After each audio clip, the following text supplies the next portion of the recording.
이번 달에 만날 인물은 누구일까요? 네, 이분은 조선시대에 살았던 인물입니다. 지도로 아주 유명하죠? 누구일까요? 네, 김정호 선생입니다. 조선시대에 만들었던 대동여 지도가 인공위성에서 직접 찍은 사진과도 거의 유사할 정도로 지도가 정교하게 만들어졌는데요. 과학기술도 사실 그렇게 발전하지 않았고 장비도 없었는데 어떻게 김정호 선생은 이렇게 훌륭한 지도를 만들 수 있었을까요? 김정호 선생은 매사에 지리, 환경에 대해서 되게 관심이 많았다고 해요. 저 산이 더 높네? 저기는 거리가 어느 정도 됐을까? 어느 지형은 어떻게 생길 걸까? 이렇게 지리라고 하면 주변에 있는 자연 경관이라든지 환경들에 대해서 굉장히 꼼꼼하게 자세하게 살펴보고 어떤 산물이 거기선 많이 나는지 이런 환경에 대해서 굉장히 기민한 사람들을 일컫는 말인데요. 김정호 선생은 어린 시절부터 자연 환경 그리고 위치적인 것, 공간적인 부분에 굉장히 관심이 많았던 것으로 보입니다. 그리고 매사 꼼꼼하고 치밀한 성격이어서 한번 가본 길 그리고 어느 길을 찾아갈 때도 굉장히 정확하게 찾아가는 그런 특성이 있었던 걸로 봤을 때 공간 지능이 되게 뛰어났던 것으로 추정해 볼 수 있죠. 그러니까 공간을 지각하는 거. 이 위치가 이런 모양이 어땠고 그런 크기가 어땠으며 이런 것들이 공간 지각에 해당하거든요. 그리고 공간을 기억하는 거. 그 일대에는 이런 형태로 생겼었다. 하천이 이런 모양이었고 이런 정도의 길이었다. 그래서 공간을 기억하는 거. 그리고 공간을 이렇게 위치적으로 배치하고 이런 공간적인 구성 부분이라든지 그것을 보기 쉽게 공간을 표현하는 능력들이 아주 월등했던 것으로 보여집니다. 매사에 꼼꼼한 특성들을 갖고 있었는데 마침 이렇게 지리적인 특성들을 굉장히 좋아하고 그것을 연구하는 것들을 하다 보니 자신의 적성에 아주 잘 맞는 직업에 종사했던 것으로 볼 수 있는 거죠. 조선시대는요, 사실상 그런 지도가 많이 발달되어 있지 않았고 오히려 지도를 만드는 것에 대해서 많이 오해를 받을 수도 있는 시대였어요. 왜냐하면 왜군들, 즉 일본에서 많이 침투를 했고 그리고 중국에서도 우리나라를 많이 침탈을 했었기 때문에 지도가 잘 만들어지면 이것을 좋은 쪽에 사용한다라고 생각을 하는 게 아니라 오히려 이것을 왜군한테 팔아먹는 혹시 첩자가 아닐까 이런 오해를 받아서 그래서 관아에 끌려가 가지고 곤장도 맞고 그리고 감옥에도 들어가고 이런 억울한 일들을 많이 당하기도 했어요. 그래서 그때 당시의 성장 환경은 이렇게 김정호 선생이 좋은 지리학자로서 그리고 지도를 만드는 전문가로서 성장하기에 별로 좋은 환경이었다고 볼 수가 없었죠. 그 당시에는 많은 보부상들, 짐을 메고 이웃 동네에 가서 물건을 파는 사람들을 보부상이라고 하는데요. 이들이 자칫 길을 잘못 들면 그때만 해도 산세가 험악했기 때문에 산에서 조난을 당해서 그래서 죽음에 이르는 경우도 있었고 심지어 호랑이라든지 곰이라든지 이런 위험한 맹수들이 있어서 길을 잃고 헤매다가 굉장히 위험한 상황에 처할 수가 있었대요. 그래서 김정호 선생은 이런 지도책이 있다면 그리고 지도책이 잘못된 지도책이 아니라 정확한 지도책을 만들어 줌으로써 이들이 편리하게 그리고 쉽게 길을 찾아갈 수 있고 안전하게 장사도 할 수 있으니까 이들을 위해서 꼼꼼하게 정확한 지도책을 만들어줘야겠다 생각을 한 거예요. 그의 마음 자세를 보면 사람들에게 어떻게 하면 편리하게 그들이 사용할 수 있게 지도를 만들어줄까 그의 마음이 보이시죠? 그래서 창의적인 문제 해결력을 이야기를 할 때는 우리가 번뜩이는 아이디어나 머리뿐만이 아니라 사실은 사용자들을 생각하는 그 마음이 진정한 창의적인 문제 해결을 만든다는 것.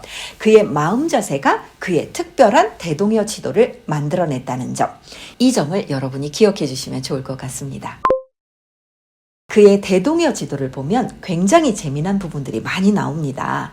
가로가 3.8m, 세로가 약 6.7m, 정말 어마어마한 크기, 건물로 치면 3층 높이의 크기인 거예요. 그렇게 3층 높이의 크기의 지도책을 만든다는 거 상상이 되십니까? 조선시대는 도저히 상상할 수 없었겠죠. 그의 차별화 요소로 그는 우리나라의 지도를 이렇게 보면서 이것을 누가 사용할 건가라고 봤어요. 그랬을 때 장사를 하는 분들, 그리고 또 어찌 보면 우리나라에서 전쟁에서 왜군들이 쳐들어왔을 때 이기기 위해서는 우리나라에 대해서 정확한 지형을 파악하고 있어야 잘 대응을 할 수 있어야겠죠. 그러니까 관공서, 그리고 군인들, 그리고 농사를 짓는 분들, 그리고 또 경제적으로 이렇게 장사를 하는 분들, 다양한 분들이 사용할 것을 고려해서 예를 들면 산세가 굉장히 험한 곳, 이런 곳은 어떻게 표시를 했을 것 같으세요? 네, 훨씬 더 진한 굵기로 표현을 해주면서 이것은 산세가 굉장히 험하고 높구나, 이렇게. 또 평탄한 지역은 조금 가는 선으로 표시를 해주고요. 그리고 반격표라고 해서 거리를 나타내는 일정한 축적을 나타낼 수 있는 것으로서 이것은 예를 들어서 대략 10리, 우리나라로 지금 현재로 얘기하면 한 4.2km 정도의 거리를 이렇게 표시를 해준 거예요. 그러니까 지도만 봐도 어느 정도 거리에 이것이 위치해 있구나를 알 수 있었던 거죠. 그 다음에 다양한 정보를 담아내기 위해서 기호로 표시를 했습니다. 그래서 예를 들면 관청이나 목장, 군대 주둔지가 어디에 있는지, 그리고 어디에 강이 있는지, 어디에 우물이 있는지, 이런 식으로 중요한 것들을 표시를 기호로 해준 거예요. 그러면 여기쯤에 서당이 있겠구나, 여기쯤에 군사 주둔지가 있겠구나, 이런 것들을 알 수 있었겠죠. 그리고 더 놀라운 사실, 우리가 이것을 가지고 다니기 편할 수 있도록 그 지도를 쪼개가지고 일정하게 이렇게 접어서, 이렇게 쭉 접어서 책처럼 들고 다니고 또 이렇게 펼칠 수도 있고 접을 수도 있고 너무 편리하겠죠. 근데 여기서 끝이 아니에요.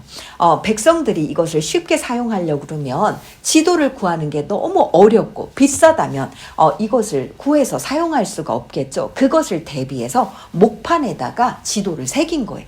그래서 필요할 때마다 인쇄를 해서 필요한 사람들이 사용할 수 있게 만들었으니 많은 백성들이 이것을 쉽게 그 인쇄를 해서, 그리고 그것을 접어서 들고 다닐 수 있고, 내가 필요한 부분만 들고, 그리고 다른 부분들이 있으면 거기다 끼워 넣고 다른 것들을 가져다 쓰고 합치면 전체가 나타나고, 그랬으니 얼마나 편리했겠습니까? 그래서 우리나라에서 지도 기술이 발전을 하면 여러 가지로 경제적으로 교류가 왕성해질 수 있고 안전해질 수 있고, 그리고 군사적으로나, 그리고 우리나라를 개발하는 그 과정에서 정치적으로도 활용할 수 있어서 지역들을 균형 있게 개발시킬 수 있었겠죠. 이렇게 지리학에 관심이 있었던 김정호가 이렇게 멋진 지리학자가 되고, 그것도 많은 사람들이 편리하게 사용할 수 있도록 사용자 중심으로 창의적으로 문제 해결을 한 것을 보면서 저는 김정호 선생을 통해서 우리가 무엇인가를 탐구할 때 어떤 마음으로 창의적인 문제 해결을 해야 할지를 생각해 봅니다.